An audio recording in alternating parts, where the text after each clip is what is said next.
Did you know that the secret to transforming your life's biggest challenges into your greatest opportunities might have been discovered over 2,000 years ago? Imagine facing life's storms with a calm so powerful nothing could shake your inner peace. Sounds like a superpower, right? Well, it's not just a fantasy. This ancient superpower, it's an age-old philosophy that's as practical today as it was in the bustling markets and marble halls of ancient Rome and Greece. Stoicism teaches us that while we can't control every aspect of our lives, we have absolute power over how we choose to react. And in today's world, where uncertainty seems to be the only certainty, these teachings could be the anchor we've all been searching for. What if I told you that Stoicism is more about action than thought? It's about living a life filled with purpose, resilience, and happiness, no matter what life throws your way. It's not about suppressing your emotions, but understanding and managing them to lead a more fulfilling life. So, whether you're dealing with stress, facing adversity, or simply looking to find more joy in the everyday, stick around. Today, we're diving deep into Stoicism, uncovering its timeless wisdom and discovering how it can transform not just the way we think, but the way we live. If you're eager to embark on this journey of transformation, don't forget to subscribe, share, and hit that like button. Stick with me till the end without skipping, because every moment of this video is a step towards uncovering the Stoic wisdom that can change your life.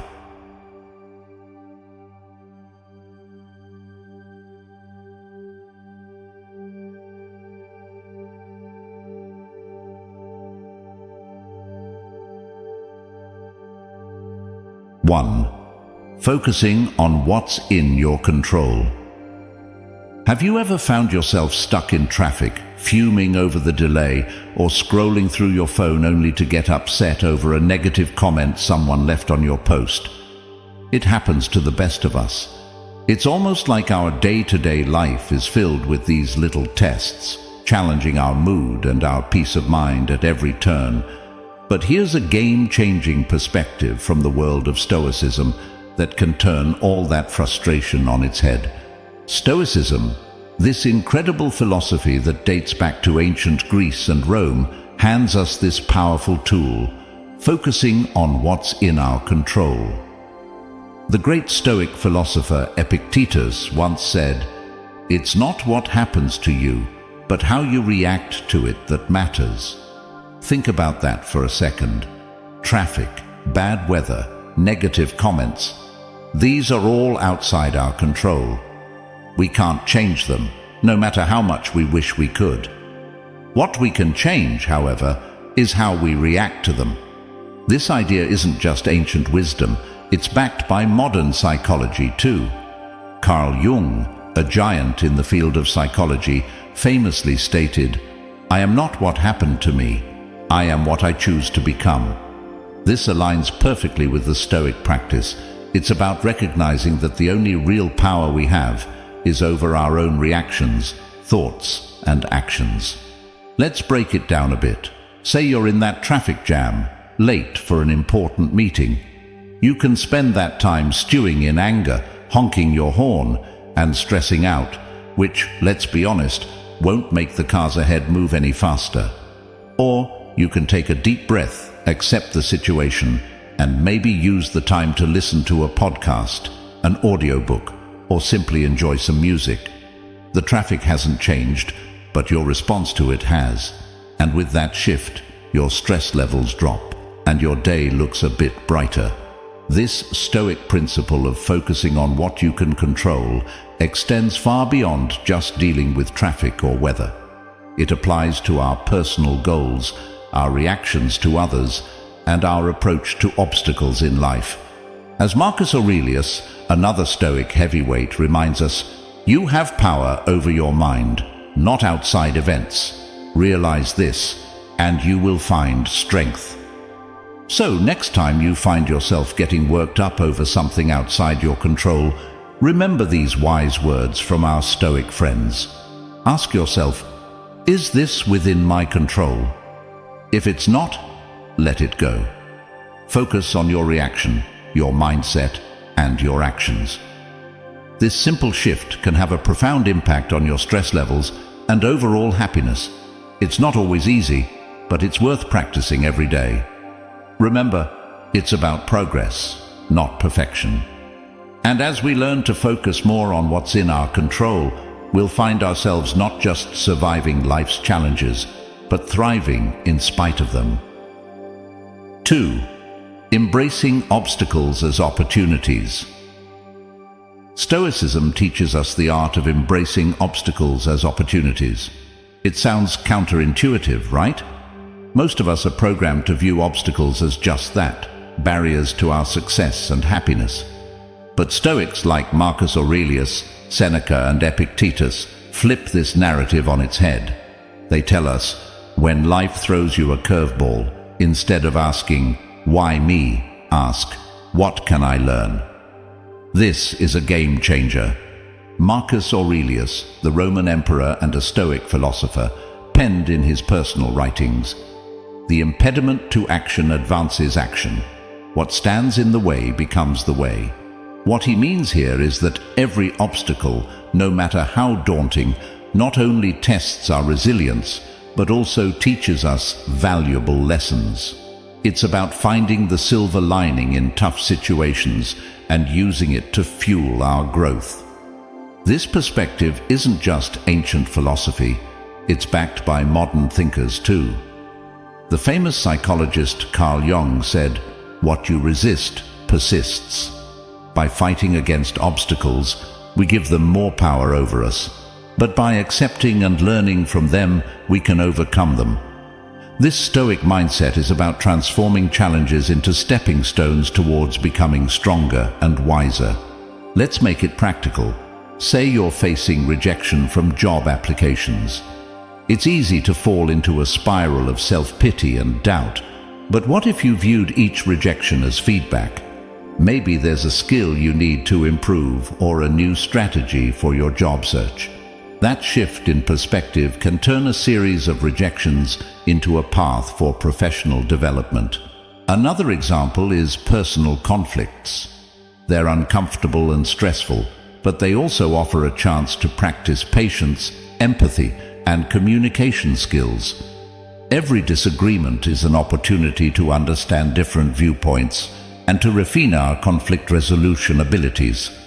The essence of embracing obstacles as opportunities lies in asking ourselves, what can this situation teach me?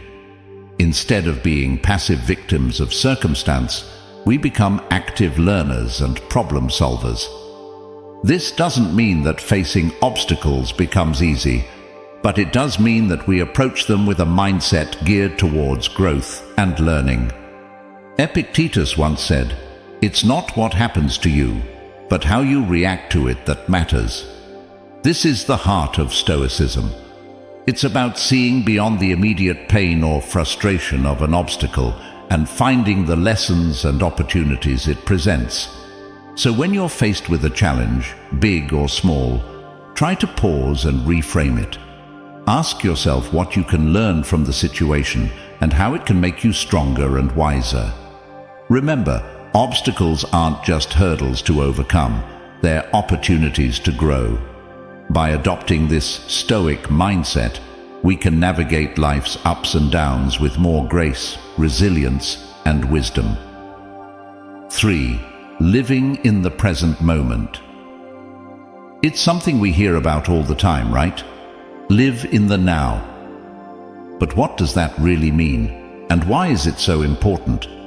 Living in the present moment is about fully embracing and experiencing where you are at this very second, not letting your mind wander off to the worries of tomorrow or the regrets of yesterday. It's about realizing that life, with all its beauty, challenges and surprises, happens in the now. This concept isn't new. It's been a cornerstone of Stoic philosophy, echoed by great minds like Marcus Aurelius, Seneca, and Epictetus. And it's been reiterated by modern psychologists and thinkers. Let's start with the Stoics. Marcus Aurelius once said, "Do not dwell in the past. Do not dream of the future. Concentrate the mind on the present moment." He understood that the power of living in the present lies in its ability to ground us, to clear our minds of distractions, and to allow us to appreciate the richness of life as it unfolds. But why is it so hard to stay present? Our minds are often cluttered with thoughts, worries about what's next, or replaying things that have already happened. This constant mental noise pulls us away from the beauty and potential of the here and now. As the famous psychologist Carl Jung put it, the least of things with a meaning is worth more in life than the greatest of things without it. Living in the present moment gives meaning to the small, everyday experiences, enriching our lives beyond measure. Aristotle talked about the importance of being mindful of the present to achieve eudaimonia, or a state of being happy, healthy, and prosperous. He believed that by focusing on the here and now, we could live a virtuous life, making the most of our human experience. So, how can we practice living in the present? It starts with mindfulness, the art of paying attention to the present moment without judgment. When you eat, savor each bite. When you walk, notice the feeling of the ground under your feet. Listen actively when someone is speaking to you, instead of planning what you're going to say next. These simple acts of mindfulness bring us back to the present, making our lives richer and more meaningful. Seneca offered this wisdom: true happiness is to enjoy the present without anxious dependence upon the future. He understood that anxiety about what's to come or what has been only serves to diminish our happiness in the now. Living in the present isn't about ignoring the future or forgetting the past. It's about finding a balance where we learn from our past and plan for our future without letting those activities consume our present. It's in this balance that we find peace and contentment. Remember, every moment is an opportunity to reset and refocus on the now. It's in the present that we live, love, and make memories. So let's make a conscious effort to be more present in our lives. Let's cherish the now, for this moment right here is where life truly happens. 4. Building self-discipline. I know the word self-discipline might bring to mind images of rigid schedules and a life devoid of fun. But let's reshape that picture together. Self-discipline is not about restricting your life. It's about empowering yourself to make choices that align with your deepest values and long-term aspirations. It's choosing what's right for you, not what's easy in the moment. At its core, building self-discipline is about mastery over ourselves. It's about saying yes to things that serve us and no to things that don't, even when it's tough. Think about it. Whether it's sticking to a workout routine, saving money instead of impulse buying, or turning off Netflix to focus on a project. These choices might not deliver instant gratification, but they pave the way for long-term satisfaction and success. Stoic philosophy has a lot to say about self-discipline. Marcus Aurelius, the Roman emperor and Stoic philosopher, once wrote, "You have power over your mind, not outside events. Realize this, and you will find strength." This powerful statement highlights the essence of self-discipline. It's about controlling our impulses, emotions, and actions, despite the external temptations and distractions that life throws our way. Seneca offers wisdom on the subject too. He advises us to be steadfast and control our desires rather than being controlled by them. He understood that true freedom comes from within, from our ability to govern ourselves and our appetites. But why is self-discipline so critical? Aristotle, the ancient Greek philosopher, sheds light on this. He believed that we achieve excellence and virtue through habit. By practicing self-discipline, we cultivate habits that lead us toward our best selves. It's not about occasional acts of willpower, but about consistently making choices that reflect our values and goals. Building self-discipline also ties into modern psychological understanding. Carl Jung, a pioneer in psychology, emphasized the importance of integrating all aspects of our personality to live fully. This integration requires self-discipline, as we must navigate the desires of different parts of our psyche, choosing paths that contribute to our overall well-being and growth. So how can we build self-discipline in our daily lives? Start small.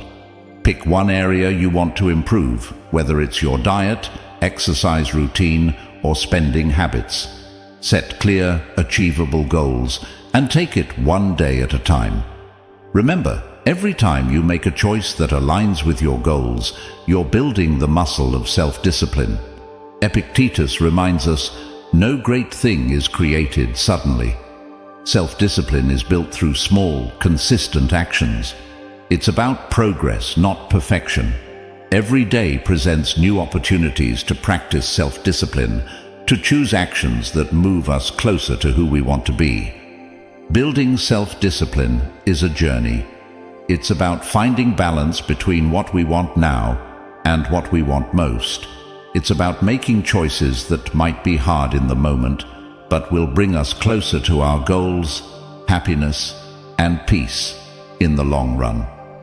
So, let's commit to this journey together, supporting one another in choosing what's right, not what's easy. Remember, in the realm of self-discipline lies the path to achieving our dreams and living a life we truly love. 5. Developing emotional resilience. When life throws its curveballs, we all experience a whirlwind of emotions. Feeling angry, sad, or frustrated is a natural part of being human. But here's the kicker. It's not just about the emotions we feel, it's about how we handle them. That's where the magic of emotional resilience comes in. Emotional resilience is like this superpower that allows us to navigate through life's storms with grace and come out stronger on the other side. It's about acknowledging our emotions, understanding them, and then taking positive steps to move forward, rather than being swept away by the tide of our feelings. The Stoics had a lot to say about this. Marcus Aurelius, for example, reminds us, "You have power over your mind, not outside events. Realize this, and you will find strength." This profound insight touches the essence of emotional resilience. It's about recognizing that while we might not have control over what happens to us, we have control over how we respond. Our emotions don't have to control our actions. Seneca offers wisdom on facing adversity without losing our composure. He teaches that life's hardships are tests of our character and resilience. By facing our feelings with understanding and patience, we can grow wiser and more robust. But how do we develop this emotional resilience? It starts with self-awareness. Being mindful of our emotions and reactions helps us understand ourselves better. It's okay to feel what we're feeling, but instead of reacting impulsively, we can choose to respond in a way that aligns with our values and long-term well-being. Aristotle spoke about the golden mean, finding the balance between excess and deficiency. This concept applies beautifully to emotional resilience. It's about finding a balanced response to our emotions, not suppressing them or letting them overpower us. Carl Jung, a pioneer in psychology, emphasized the importance of integrating all aspects of our psyche to achieve wholeness. Part of this process involves confronting our emotions, understanding them, and learning from them. This is at the heart of developing emotional resilience. So, what can you do when you're in the grip of strong emotions? First, give yourself permission to feel. Acknowledge your emotions without judgment. Then, take a step back and try to understand what triggered these feelings. This reflection can provide valuable insights into your emotional patterns and triggers. Epictetus said, "It's not what happens to you, but how you react to it that matters." This is a powerful reminder that our reactions to our emotions can shape our experiences. Instead of being reactive, we can choose to respond in a way that is constructive and healing. Developing emotional resilience is a journey. It involves practicing mindfulness, self-reflection, and patience. It's about building a toolkit of coping strategies like journaling, talking to a trusted friend, or practicing relaxation techniques. Most importantly, it's about treating yourself with kindness and compassion as you navigate through your emotions. Emotional resilience is not about never feeling negative emotions. It's about learning to ride the waves of those emotions with grace and coming out on the other side stronger and more self-aware. By developing emotional resilience, we empower ourselves to face life's challenges with courage and poise. Let's embrace this journey together, supporting each other in becoming more emotionally resilient and, ultimately, living a more fulfilling life. 6. Memento mori. Remember, you will die.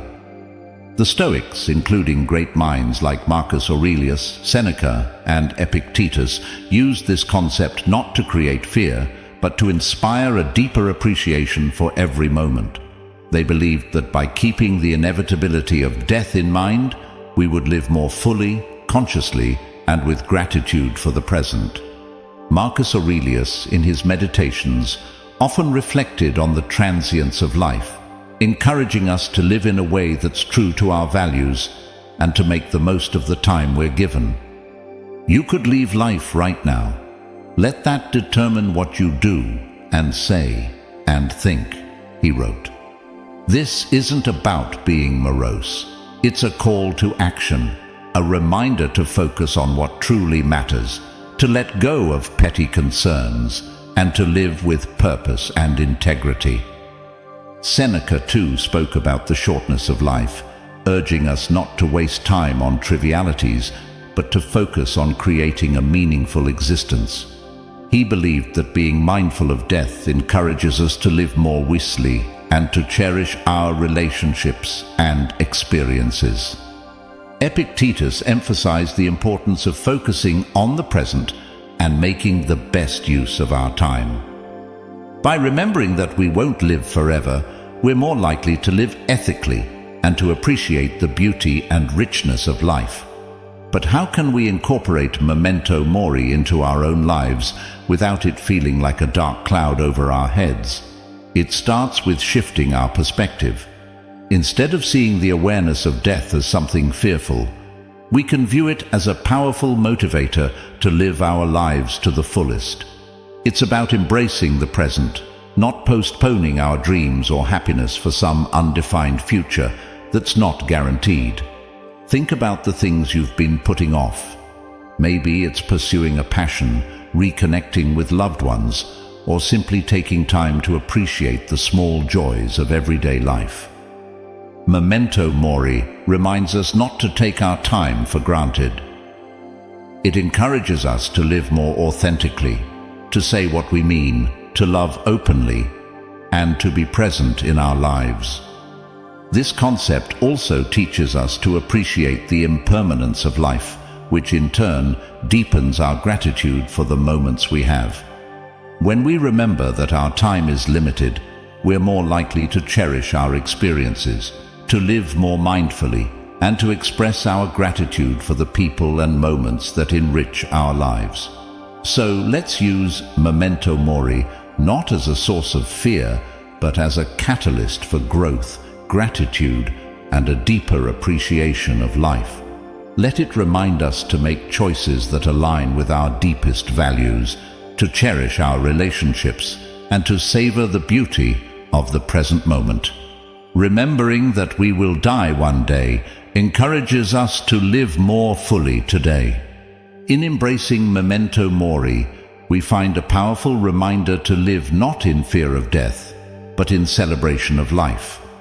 Let's make every moment count, not because we're afraid of its end, but because we're in love with life itself.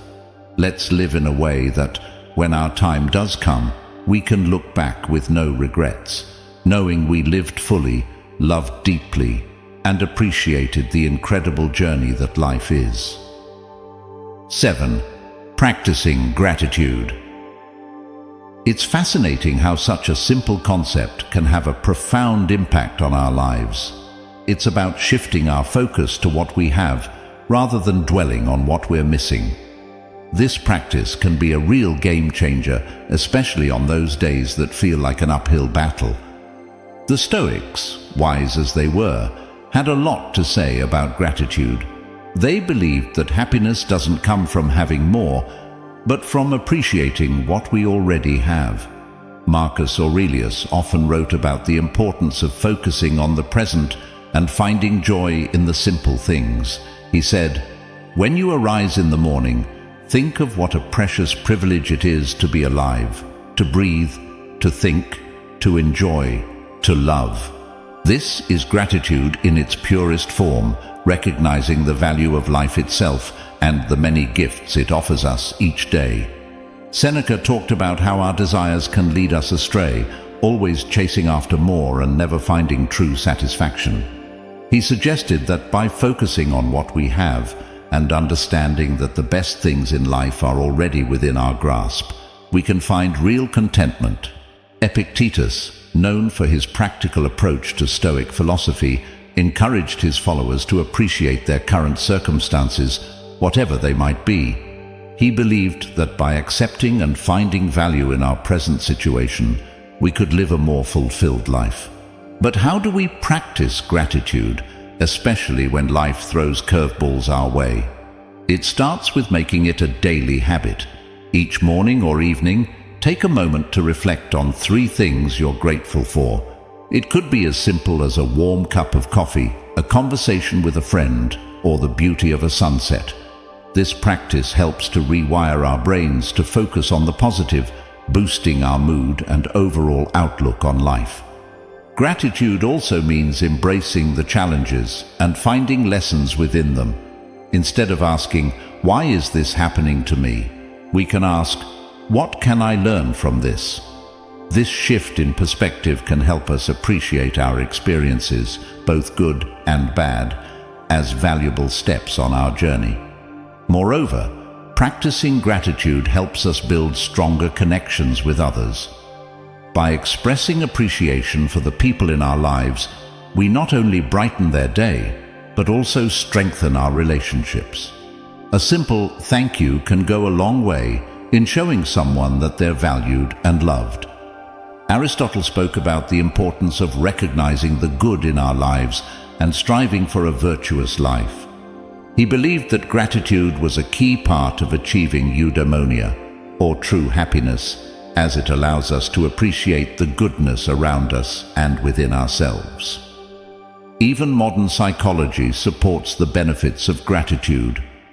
Studies have shown that people who practice gratitude regularly experience less anxiety, sleep better, and have a more positive outlook on life. It's like Carl Jung said, the word happiness would lose its meaning if it were not balanced by sadness. By acknowledging and being grateful for the full spectrum of our experiences, we find a deeper, more authentic form of happiness. So let's make gratitude a cornerstone of our daily lives. Let's celebrate the small victories, cherish the moments of connection, and find joy in the simple pleasures. By focusing on what we have, not what we're missing, we can cultivate a sense of abundance and happiness that shines from within.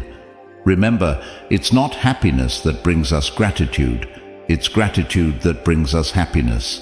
Let's fill our glasses half full, raise them high, and toast to the beauty of gratitude in our lives. Cheers to finding the silver lining even on the cloudiest of days.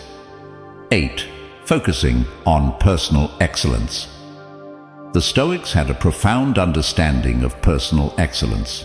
They believed that excellence, or virtue, is the sole good, and that everything we do should aim towards living a virtuous life.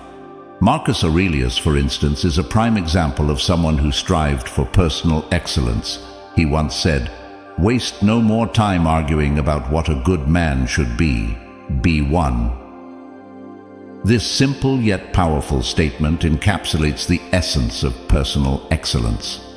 It's about embodying the values we admire and striving to live by them every day. Seneca emphasized the importance of self-improvement and learning. He advocated for a life lived in accordance with nature and reason, suggesting that true excellence comes from within and is reflected in our actions and choices. Epictetus highlighted the role of personal responsibility in achieving excellence. He taught that our reactions, our emotions, and our will are within our control, and mastering them is key to living a life of virtue. But what does focusing on personal excellence look like in our day-to-day lives?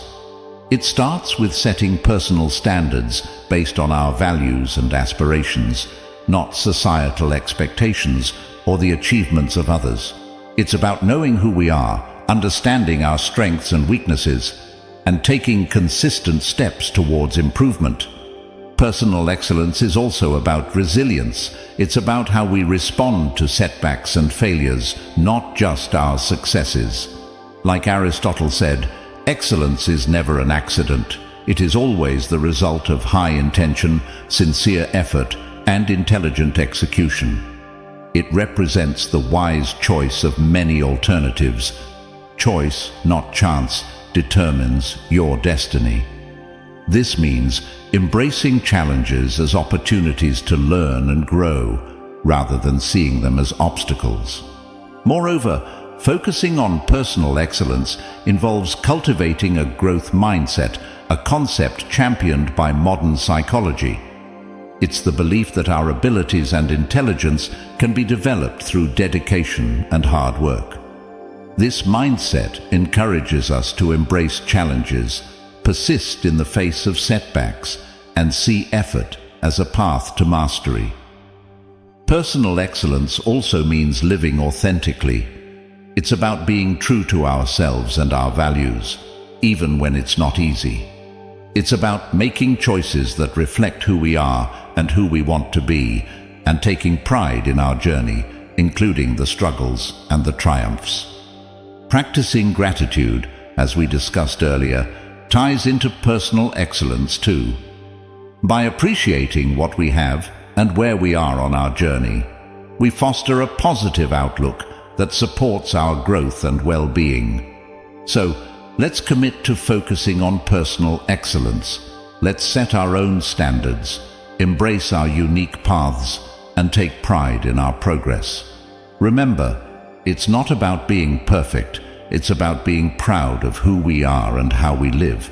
It's about celebrating our efforts, learning from our experiences, and always striving to be the best versions of ourselves. Together, let's make personal excellence not just a goal, but a way of life. 9. Not caring what others think. In a world saturated with social media, where likes, follows, and comments often dictate our self-worth, it's easy to fall into the trap of valuing ourselves through the lens of others' opinions. But here's a liberating truth. Your worth isn't based on external validation. It's about being true to yourself, embracing your authenticity, and living in alignment with your values. The Stoics, those ancient philosophers we keep turning to for timeless wisdom, had a lot to say about this. They taught that our inner peace and freedom come from focusing on what's within our control, our actions, our thoughts, our integrity, not the fluctuating opinions of others. Marcus Aurelius wisely stated, "I have often wondered how it is that every man loves himself more than all the rest of men, but yet sets less value on his own opinion of himself than on the opinions of others." This striking observation highlights the paradox many of us live with, valuing others' judgments over our own self-assessment. Seneca echoed this sentiment by emphasizing the importance of living a life true to oneself, not one shaped by the expectations or approval of others. He believed that true contentment comes from within, from living a life that's congruent with our principles and values. Epictetus taught that worrying about others' opinions is outside our control and therefore not worth our energy. He encouraged focusing instead on our own actions and on living virtuously, as that's where our true power lies. So, how can we start caring less about what others think and more about being true to ourselves? First, it's about understanding that you are the author of your life story. You have the power to define your worth, not society, not your social media followers, nor the people around you. It's about grounding your self-esteem in who you are, the values you stand for, the kindness you spread, and the effort you put into being your best self. Second, practice self-reflection. Ask yourself, whose life am I living? Am I making choices based on my desires, or am I trying to fit into someone else's mold? Reflecting on these questions can help realign your actions with your true self. Third, embrace vulnerability. Being true to yourself means being open about your flaws and all, understanding that perfection is an illusion. It's okay to be a work in progress, making mistakes and learning from them. This authenticity attracts the right people into your life, those who appreciate the real you. Moreover, remember the words of Aristotle, who spoke about the golden mean, finding balance in life. Applying this to our concern for others' opinions, it's about finding a healthy balance between considering constructive feedback and maintaining our autonomy and self-worth. Incorporating a Stoic mindset into our lives means understanding that our worth is determined by our virtues, our actions, and our commitment to living a meaningful life, not by external accolades or approval. It's about building a strong inner fortress that remains unshaken by the fleeting opinions of others. Let's commit to valuing ourselves for who we truly are, not for the likes, follows, or approval we receive. Let's be courageous in our authenticity, living lives that resonate with our deepest truths. Remember, your worth is inherent and unique, and by being true to yourself, you shine your light in the most genuine way possible. Let's not just navigate life, but thrive in it, with the confidence that comes from knowing we are living authentically, aligned with our values, and true to ourselves. 10. Accepting change. Here's the thing. Accepting change is not just necessary, it's vital for our growth and happiness. The reality is, the only constant in life is change. Learning to go with the flow and embrace life's inevitable shifts makes navigating through them less scary and more of an adventure. The Stoics had an incredibly healthy perspective on change. They saw it as a natural part of the universe's rhythm. Marcus Aurelius said, "Accept whatever comes to you woven in the pattern of your destiny, for what could more aptly fit your needs?" This profound acceptance of change as part of the fabric of life helps us understand that each change, whether we perceive it as good or bad, has its place in our story. Seneca taught that becoming too attached to our current circumstances can lead to disappointment, because inevitably those circumstances will change. He advised us to be flexible and to understand that change is not just a part of life, but a necessary component of our personal development and happiness. Epictetus encouraged us to distinguish between what we can control and what we can't. He pointed out that while we can't control external events, we can control our attitudes towards them. This mindset is incredibly empowering when it comes to dealing with change. It's about focusing on our responses, finding the opportunities for growth within the change, and moving forward with resilience. But how can we become more accepting of change? First, by acknowledging that change is inevitable. It's the natural order of things. Everything around us is in a constant state of flux. Seasons change, people come and go, and our very selves are renewing themselves as we speak. Embracing change means embracing life itself. Second, by practicing mindfulness. Being present in the moment allows us to appreciate our current experiences without clinging to them. This awareness creates a space for acceptance when those experiences inevitably evolve or come to an end. Third, by seeking the lessons in change. Every shift in our lives, no matter how challenging, comes with opportunities to learn and grow. Instead of asking, "Why is this happening to me?" we can ask, "What can I learn from this?" This shift in perspective can turn the challenges of change into stepping stones for personal development. Aristotle spoke about the importance of pursuing a virtuous life as the key to happiness.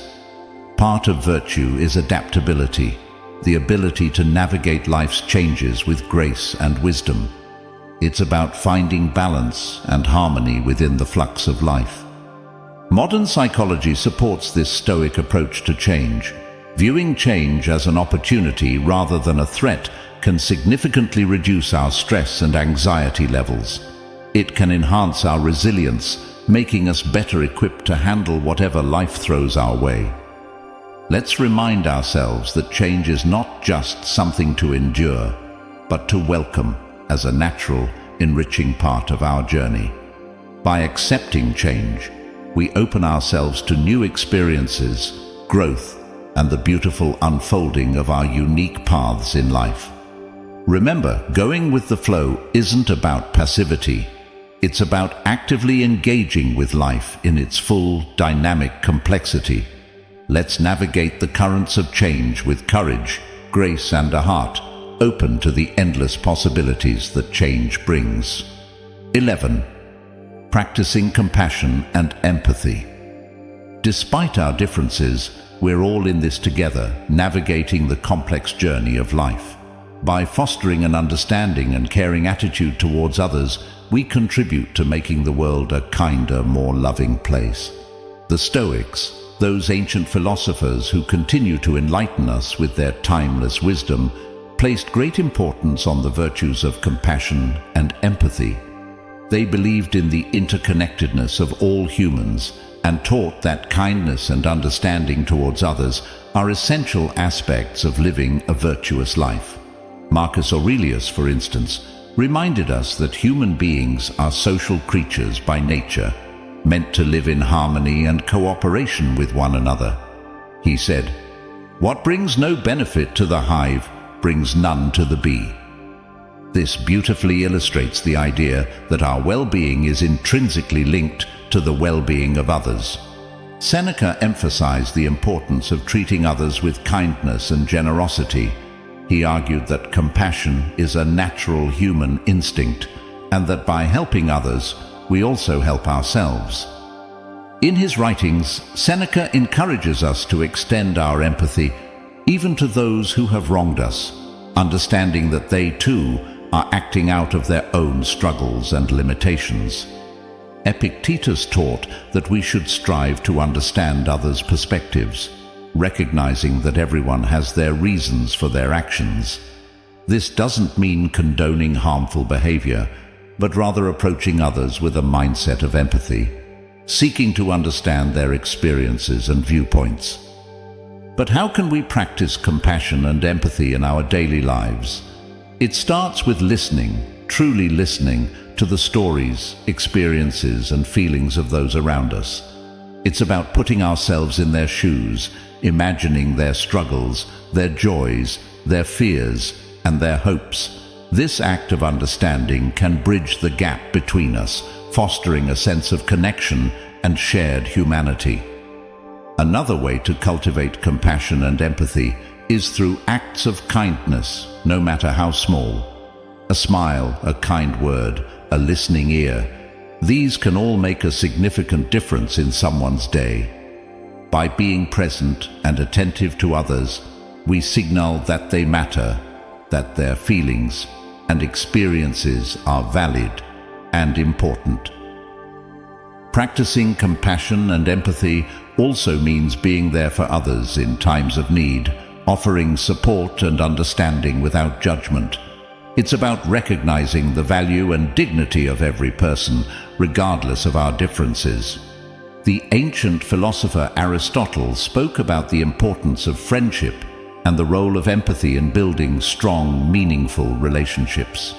He believed that true friends not only share in each other's joys, but also in their sorrows, supporting each other with empathy and understanding. Modern psychology supports the Stoic emphasis on compassion and empathy, showing that these virtues not only enhance our relationships, but also our own emotional well-being. By caring for others, we foster a sense of belonging, purpose, and happiness in our own lives. Let's remind ourselves that behind every face is a story, behind every action is a reason, and that by understanding and caring for each other, we make the world a kinder, gentler place. In doing so, we not only enrich the lives of those around us, but also find deeper fulfillment and joy in our own lives. Together, let's spread kindness like confetti, creating ripples of compassion that transform the world, one act of empathy at a time. 12. Reflecting and reviewing regularly. This is about taking a pause, a real, meaningful pause, to look back on our actions, our thoughts, and the paths we've tread. It's about growth, introspection, and aligning our lives with our deepest values. In a world that's always rushing forward, this practice is our anchor, ensuring we're not just being swept away, but are sailing in the direction that's true to us. The Stoics, with their profound insights into human nature, placed immense value on the practice of reflection. Marcus Aurelius, in his personal writings, which we now treasure as meditations, offered a model of this practice. He didn't just rule an empire, he took the time to examine his life, his decisions, and his moral compass through writing. He saw this reflection as essential to living a life of virtue and purpose. "The happiness of your life depends upon the quality of your thoughts," he wrote, reminding us that our internal dialogue shapes our external reality. Seneca recommended regular self-assessment as a way to foster self-improvement and wisdom. He likened life to a play, suggesting that we periodically review our roles and performances. Are we acting in harmony with the character we wish to embody? Are our actions reflective of the script we value, the script of our lives? Epictetus encouraged his students to end each day with a review of their actions and attitudes. This wasn't about self-criticism, but about self-awareness and growth. He urged us to ask ourselves, what did I do well? What did I do wrong? What duties left undone? Through such questions, we can steer our lives more consciously, making adjustments that bring us closer to our ideals. But how do we incorporate this Stoic practice of reflection and review into our modern lives? First, by making it a habit. Dedicate a few minutes each day, perhaps before bedtime, to reflect on your day. What were your victories? Where did you face challenges? And how did you respond? This practice can start as a mental exercise, but writing it down can enhance its benefits, giving you a tangible record of your journey. Second, use reflection as a tool for gratitude. In reviewing your day, also take note of the moments, no matter how small, that brought you joy or gratitude. This balances our natural tendency to focus on the negative, cultivating a more positive outlook on life. Third, approach this practice with kindness and compassion towards yourself. Reflection is not about berating yourself for mistakes, but about recognizing them as opportunities for learning and growth. Be as understanding and supportive to yourself as you would be to a dear friend. Aristotle spoke about the importance of living a reflective life. He believed that true wisdom comes from understanding ourselves, our actions, and our place in the world. This reflection is the essence of living an examined life, one that's in accordance with virtue and excellence. In modern psychology, the benefits of regular reflection are well documented, showing improvements in mental health, clarity of purpose, and personal growth. Reflecting on our experiences helps us process emotions, learn from our actions, and make more informed decisions moving forward. Let's commit to this practice of reflecting and reviewing regularly. Let it be our guidepost, ensuring that we're not just passively experiencing life, but actively shaping it according to our values. By taking the time to look back, we gain the insight needed to move forward, more aligned, more aware, and more in tune with the essence of who we are and who we aspire to be. Let's cherish this journey of introspection, for it is in knowing ourselves that we find the path to true fulfillment and joy. Each of these lessons from Stoicism isn't just ancient wisdom, they're life hacks that can help us deal with stress, make better decisions, and find peace in chaos. Remember, it's not the challenges along the way that define us, but the strength we find in facing them, the wisdom we gather, and the compassion we share. Each step, each reflection, each act of kindness is a brushstroke in the masterpiece that is your life. So let's not just exist, let's live, vibrantly, purposefully, authentically. As we part ways today, I encourage you not to let the inspiration end here. On the screen, you'll find a playlist that's a treasure trove of wisdom, stories, and strategies to help you navigate life's twists and turns with grace and resilience. Click on it, dive deeper, and continue to sculpt the most authentic version of yourself. Together, let's keep growing, keep reflecting, and keep embracing the beautiful complexity of life. Thank you for sharing this time with me. Until we meet again, remember to live not just for the applause, but for the cause of being your most genuine self. Take care, and see you on the next step of our journey.